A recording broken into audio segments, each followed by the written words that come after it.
Okay, let's get into this. We're doing a deep dive on a piece of hardware with maybe the longest name I've ever had to read. It's quite a mouthful. It is the Thor HAC3-CMOD-ATSC1 HDMI YPbPr HD digital TV compact modulator. So we'll just call it the CMOD.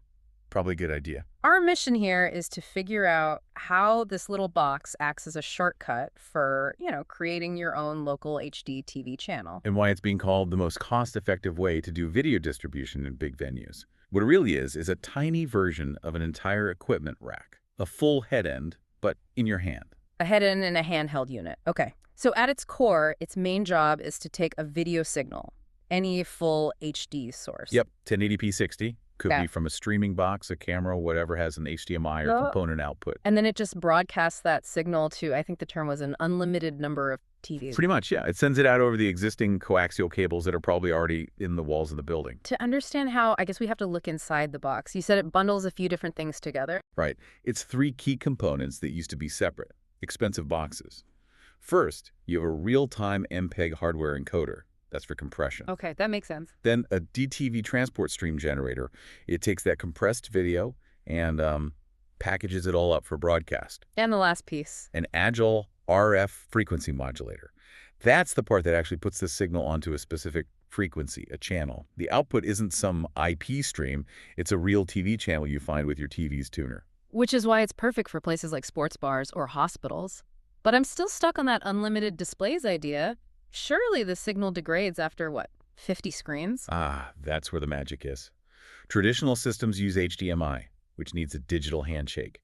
That gets complicated and expensive with lots of screens. Right. You need all those repeaters and decoders. Exactly. This CMOD generates a powerful RF signal. Think of it more like a radio station. You're limited by signal strength, not digital handshakes. So weirdly, it gets more cost-effective the more screens you add. Because you're just paying for cheap cable splitters, not smart devices at every TV. Precisely. That scalability is huge.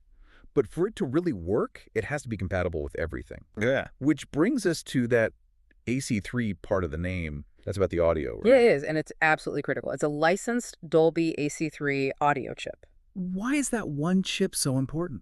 It all goes back to how the U.S. digital TV standards were set up.